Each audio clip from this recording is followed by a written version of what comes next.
Hey guys, and welcome back. Today we're going to be talking about volume of cylinders. So our learning target today is going to be that we can calculate volume of 3D shapes involving circular edges. To be successful at this just today, we're going to come up with the formula for the volume of a cylinder. That's what the word derive means, to come up with it ourselves. And we're also going to calculate the volume of a cylinder. The way we're going to calculate this is just by using a formula. You're going to need to memorize this formula. If you do not memorize the formula, you are going to have a hard time getting a good grade on this test. So let's take a look at what this involves. First off, we need to take a minute to look at how we're going to go about writing our answers. It says, what's the difference when directions say in terms of pi, or use 3.14 for pi, or even just using the pi button on your calculator. So when the directions say in terms of pi, they're looking for you to have your answer with pi in it. So you may see something like 10 pi. That's your answer, meaning 10 times pi. But we leave it written as 10 pi because it's a more precise answer. If you recall, pi is irrational. What irrational means is if we were to look at it as a decimal, it would not terminate, so it would go on and on and on forever, and there would be no repeating. So doing this forces us, or has us not round.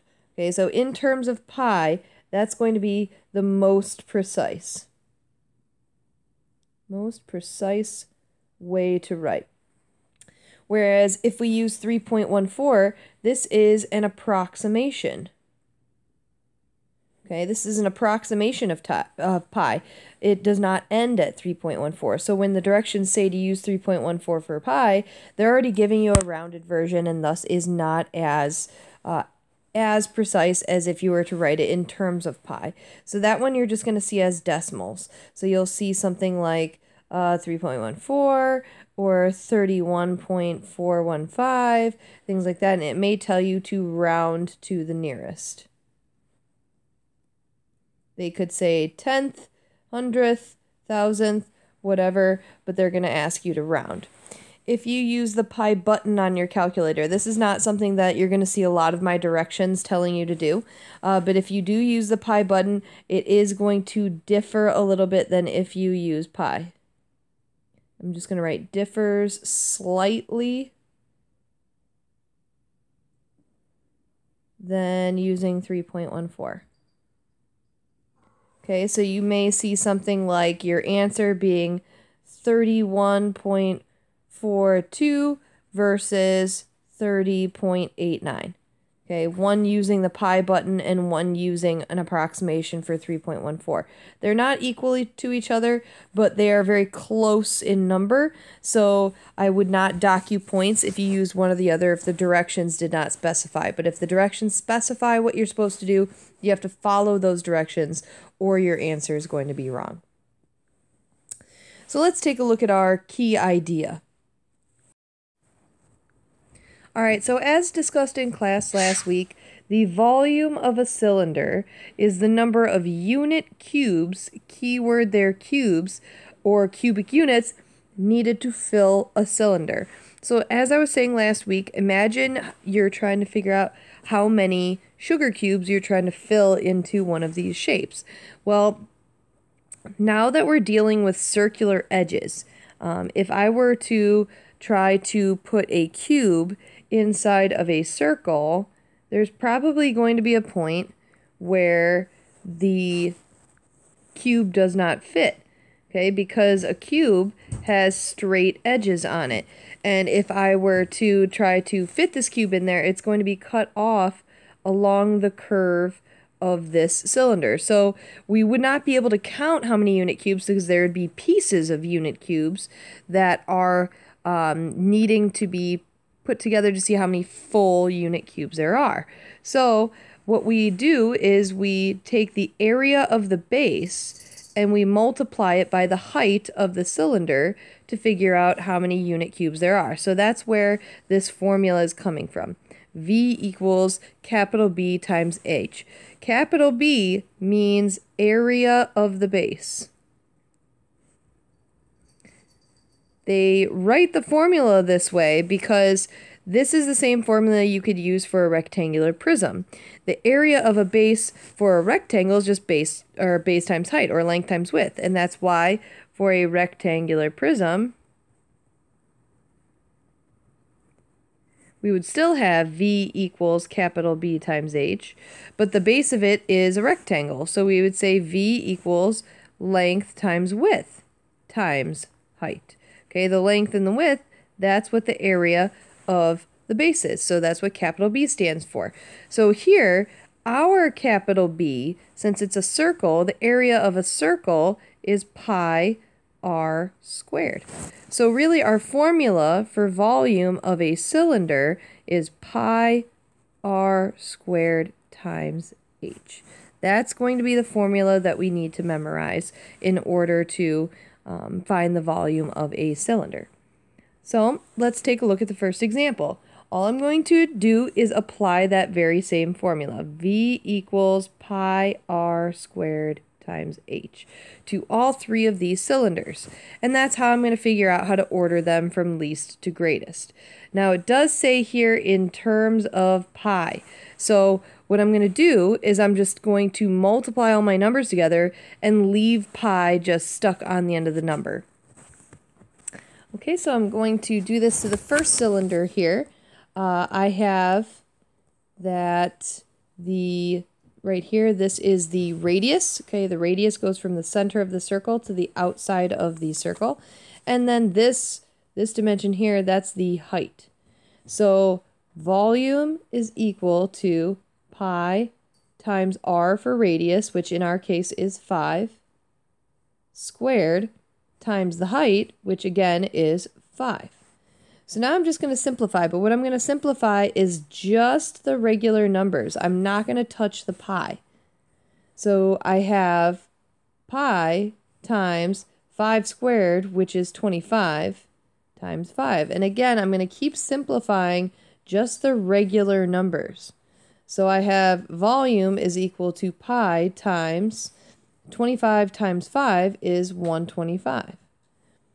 And what I'm going to do next is just switch the order of these two so that it's almost like I'm treating it like it's a variable. So I have 125 pi. That's the volume of this cylinder. And then I should also be putting my units, so centimeters cubed. And I'm just going to repeat that process for all three cylinders. Now the reason why I'm keeping it in terms of pi, if you notice that just means leave pi on the end, don't multiply it in, is then you can just compare the leading numbers to see which one's biggest and which one's smallest. So I'm just going to repeat this process again. Volume is equal to pi times radius squared, so that's 6 squared, times height, which is 4. And again, if I leave this in terms of pi, I've got volume is equal to pi times 6 squared, which is 36, times 4. And now I'm just going to do 36 times 4, which is 144. And I'm just going to write that first and then stick the pi on the end of the number. And again, put my units, centimeters cubed. And so now, from the first cylinder to the second, I can even compare the two. So far, I'm seeing the second cylinder has more volume than the first one just by comparing the leading numbers. Okay, comparing 144 to 125. So far, the one in the middle has the most volume. I just need to calculate one more volume. Volume is equal to pi times radius, which in this case is 4, squared, times height, which is 6. So simplify. 4 squared is 16. And now I'm just doing 16 times 6, which is 96. And then I just put the pi on the end, and I put my units, centimeters cubed. So again, I'm just comparing the leading numbers, and since I'm putting these in order, I'm just going to number them. Let's call this the first cylinder, the second cylinder, and the third cylinder. and then we're just going to order them on the bottom. So I'm seeing the second cylinder is the greatest. The first cylinder is in the middle, and the last cylinder has the least volume. So it should go 3, 1, 2. The last one, the first one, and then the middle one, ordered from least to greatest. So let's have you guys give this a shot. I just want you to calculate the volume of this cylinder and leave it in terms of pi.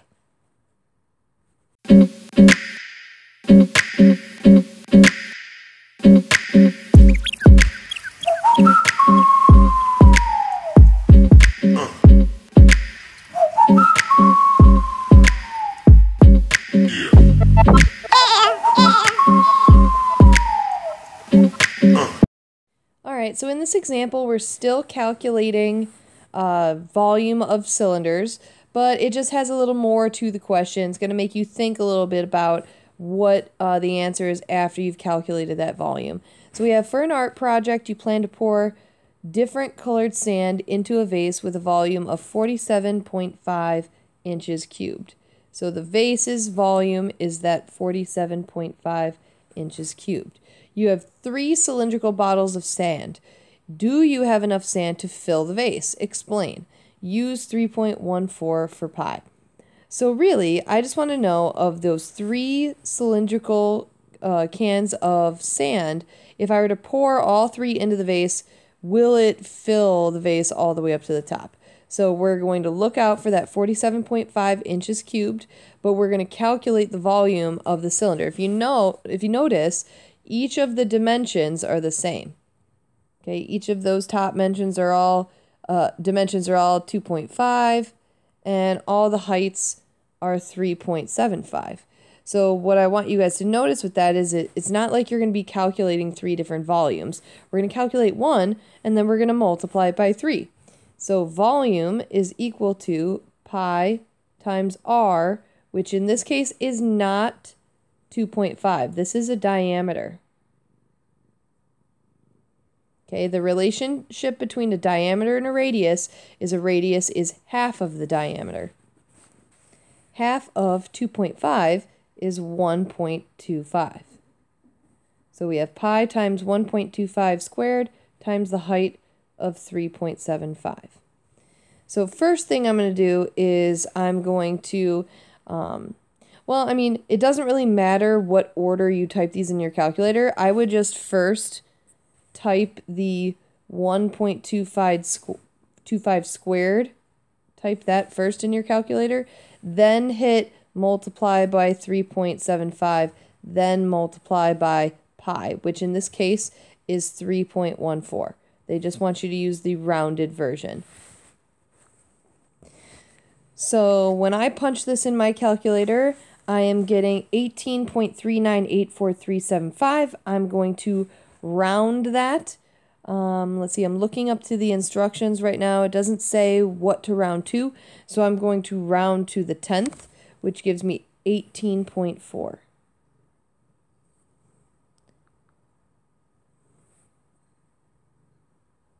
And that was inches cubed. Now that was the volume of one of these cylinders. So I need to then multiply that number times 3. In fact, I'm going to leave the number in my calculator, the non-rounded one, hit times 3, and then I'm going to round that number to the nearest 10th.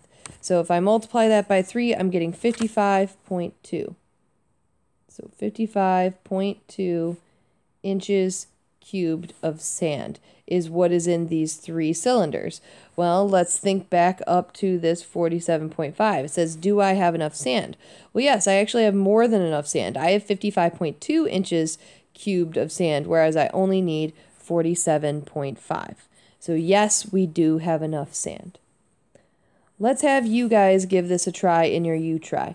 Remember, this here is a diameter. If they ever draw the line all the way across the cylinder, they're trying to indicate a diameter. So you may need to cut that in half first before you plug into the formula.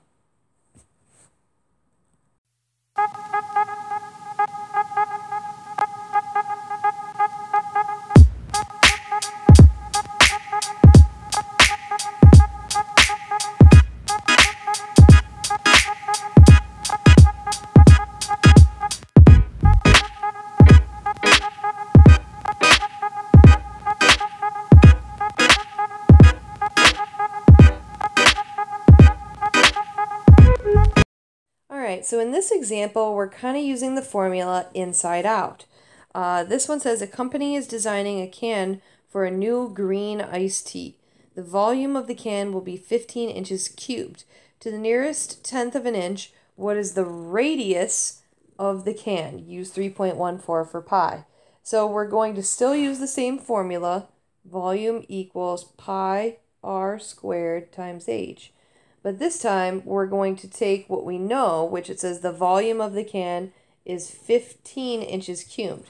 If it says the volume of the can is 15 inches cubed, we're going to plug that in for V, which stands for volume. And then since the 4.8 here in the picture is the height, that's what we're going to plug in for H. So I really have volume is equal, not volume, but 15 is equal to pi r squared times h, which is 4.8. And now I start to solve. I'm trying to solve for r, so I need to remember the order of operations. It does say use 3.14 for pi, so I could just write 3.14 right away. So 15 equals 3.14 times r squared times 4.8. Now I think the easiest way to go about this would be to multiply the 3.14 and the 4.8 right away. And then we can just divide both sides by that number to get it to go away. Well, 3.14 times 4.8 is 15.072. So I have 15 is equal to 15.072 times r squared. Now I need to divide by 15.072. Remember, order of operations, please excuse my dear Aunt Sally. I need to get rid of any multiplication or division first before I can move on to exponents, and that's what I'm doing. So I'm dividing both sides by 15.072, which gets me, and this is kind of a long number, I'm going to write out quite a few of the digits, 0.9952223 is equal to r squared. So now I need to square root both sides in order to get my answer. Now I'm going to leave that number in my calculator and just hit the square root button so that I can round at the very, very end. So when I square root that, I am getting 0.9976, and there's actually a whole lot more numbers after that, but I'm going to round to the nearest whole because that 0.99 is going to round up to just 1. So I have r is equal to 1, and that's inches. Since we're talking about radius, we do not need to put inches cubed. That's only for volumes. Radius is a distance. So we would say the radius of this can is 1 inch. Go ahead and give this a try in your U-Try. You're going to be using the formula inside out, trying to figure out what the radius is.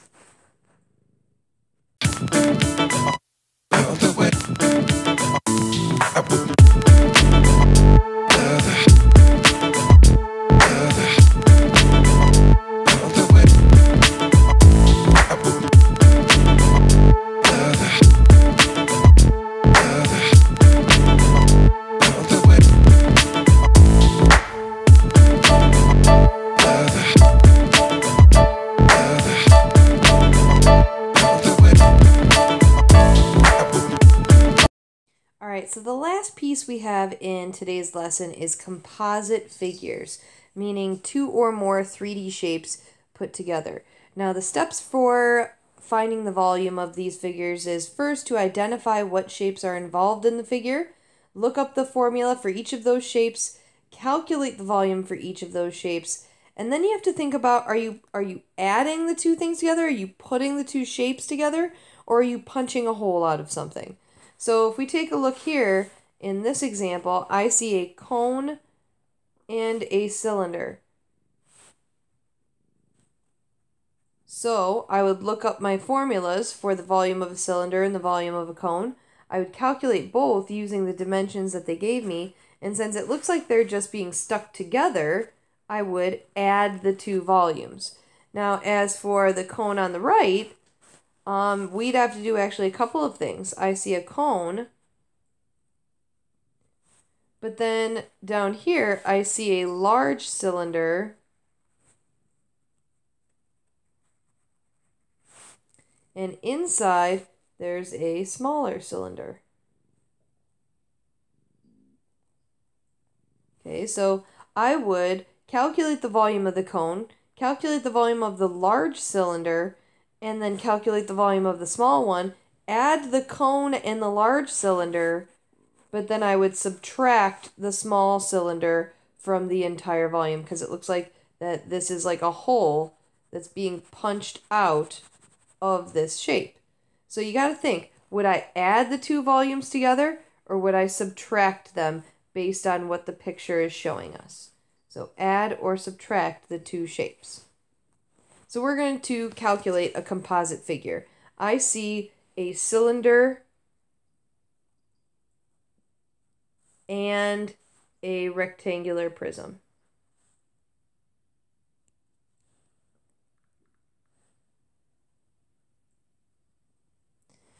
Okay, since I say the word and, I'm going to be adding. Okay, I don't see a hole anywhere. I see it looks like we have a cylinder just placed on top of a rectangular prism.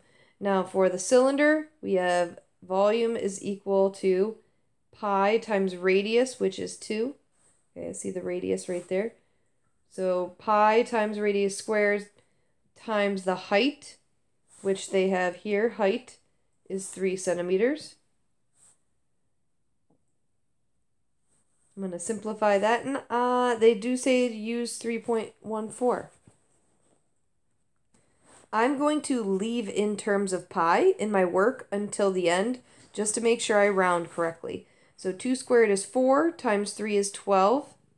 So the volume of the cylinder on the top is 12 pi. I'm now going to calculate the volume of the rectangular prism. Volume is just length times width times height. So length times height times width, or however you want to call it, the 3 dimensions multiplied together. So I have 5 times 4 times 9. 5 times 4 is 20, times 9 is 180. So now I'm just adding these two numbers together. I'm going to give my rough approximation of what 12 times 3.14 is. And that is 37.68. So I'm just doing 37.68 plus 180. That's going to be my total volume. I'm getting 217.68.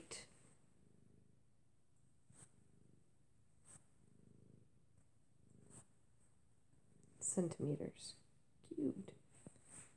There we go. So the total volume of this particular shape is 217.68 centimeters cubed.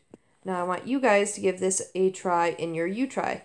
Again, reference the steps. What shapes do you see? And do you see full shapes of the volumes you're going to calculate? And then do you add them together, or do you see a hole and you should subtract it?